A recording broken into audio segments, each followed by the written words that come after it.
ഡ്രസ്ഡായിട്ട് വന്നിട്ട് അല്പം മുഷിഞ്ഞ ഡ്രസ്സ്, താടി വളർത്തി ഒക്കെ നിൽക്കുന്നത് എന്നോട് വന്ന് കഞ്ചാവ് ചോദിച്ചു. ഞാൻ കഞ്ചാവ് ഉപയോഗിക്കാത്ത ആളാണ്, പക്ഷെ അവൻ കഞ്ചാവിന് അഡിക്റ്റാണ്.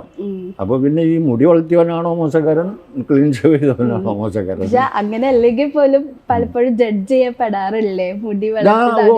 ഞാൻ ഏത് സെറ്റിൽ ചെന്ന് കഴിഞ്ഞാലും അവിടുത്തെ കഞ്ചാവുകാരൊക്കെ വന്ന് എന്നോട് മരുന്ന് കഴിക്കാറുണ്ട്. ജഡ്ജല്ല, അവര് ഷുവറാണ്, അവർക്ക് ഞാനത് ഉപയോഗിക്കുന്നത് ഉറപ്പാണ്, എല്ലാവർക്കും ഉറപ്പാണ്. അപ്പോൾ ഇങ്ങനെ ഒരു മനോഭാവം ആൾക്കാര് വന്ന് ചോദിക്കുമ്പോ എന്താ തോന്നാറ്? എന്ത് ഇങ്ങനെ പറയാറെന്നൊക്കെ ആലോചിച്ചിട്ടുണ്ടോ? എനിക്ക് അഭിമാനം തോന്നും. അഭിമാനം തോന്നും, കാരണം അവരുടെ കൂട്ടത്തിൽ എന്നെയും ചേർത്തല്ലോ എന്നുള്ള കാര്യത്തിൽ. അല്ലാതെ വേറെ ഇതിൽ എനിക്ക് ഏതെങ്കിലും ലൊക്കേഷനിൽ ചെല്ലുമ്പോൾ ഒരു പ്ലക്കാർഡ് പിടിച്ച് നടക്കാൻ പറ്റുമോ? ഞാൻ കഞ്ചാവ് ഉപയോഗിക്കാറില്ല എന്ന് പ്ലക്കാർഡ് പിടിച്ച് നടക്കാൻ പറ്റില്ലല്ലോ, ഇല്ല. അപ്പോൾ ഇതൊക്കെ ഓരോരുത്തരുടെ ആ മനസ്സിലുള്ള ചിന്താഗതിയും ഇതൊക്കെയാണ്.